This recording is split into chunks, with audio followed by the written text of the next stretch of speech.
বিশ্বের 43টি দেশে বিভিন্ন মাত্রায় ভ্রমণ নিষেধাজ্ঞা আরোপের পরিকল্পনা করছেন মার্কিন প্রেসিডেন্ট ডোনাল্ড ট্রাম্পের প্রশাসন। এই বিষয়টি সম্পর্কে জ্ঞাত ও আভ্যন্তরীণ মেমোর বরাত দিয়ে এই তথ্য জানিয়েছে নিউ ইয়র্ক টাইমস ও বার্তা সংস্থা রয়টার্স। নিউ ইয়র্ক টাইমসের প্রতিবেদনে বলা হয়েছে, ট্রাম্প প্রশাসনের এবারের এই নিষেধাজ্ঞা তার প্রথম মেয়াদে আরোপিত বিধিনিষেধের চেয়েও ব্যাপক হতে পারে। নিউ ইয়র্ক টাইমস 43টি দেশের কথা উল্লেখ করলেও রয়টার্সের প্রতিবেদনে বলা হয়েছে, যুক্তরাষ্ট্রের ভ্রমণ নিষেধাজ্ঞায় 41টি দেশ পড়তে যাচ্ছে। খবরে বলা হয়েছে, যুক্তরাষ্ট্রের ভ্রমণ নিষেধাজ্ঞায় পড়তে যাওয়া এসব দেশকে 3টি ভাগে বিভক্ত করা হয়েছে। রয়টার্স বলছে, প্রথম ভাগের দেশগুলোর উপর সম্পূর্ণ ভ্রমণ নিষেধাজ্ঞা আরোপ করা হবে।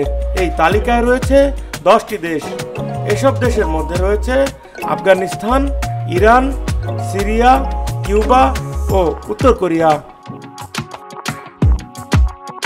তবে নিউ ইয়র্ক টাইমসের তথ্য অনুযায়ী এই 5 দেশ ছাড়াও সম্পূর্ণ নিষেধাজ্ঞায় পড়তে পারে Bhutan, Libya, Somalia, Sudan, Venezuela ও ইয়েমেন। রয়টার্স জানিয়েছে, নিষেধাজ্ঞার দ্বিতীয় ভাগে রয়েছে 5টি দেশ: ইউরিত্রিয়া, হাইতি, লাওস, মিয়ানমার, দক্ষিণ সুদানের উপর আংশিক ভ্রমণ নিষেধাজ্ঞা আরোপ করা হবে।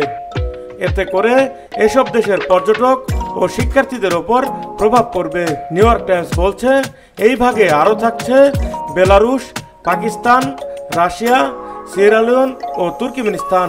এছাড়া তৃতীয় ধাপের দেশগুলোকে 60 দিনের সময় দেবে ট্রাম্প প্রশাসনের উদ্বেগ দূর করতে। রয়টার্স বলছে, এই ধাপে রয়েছে 26টি দেশ এবং নিউ ইয়র্ক টাইমস জানিয়েছে, এই তালিকা রয়েছে 22টি দেশ। প্রতিবেদনে বলা হয়েছে, এসব দেশের নাগরিকদের মার্কিন ভিসা আংশিকভাবে স্থগিত করা হতে পারে। তবে দেশগুলো যদি 60 দিনের মধ্যে ভিসা যাচাই বাছাই প্রক্রিয়ার ঘাটতি দূর করতে কার্যকর ব্যবস্থা নেয়, তাহলে নিষেধাজ্ঞা পূর্ণ বিবেচনা করা হবে।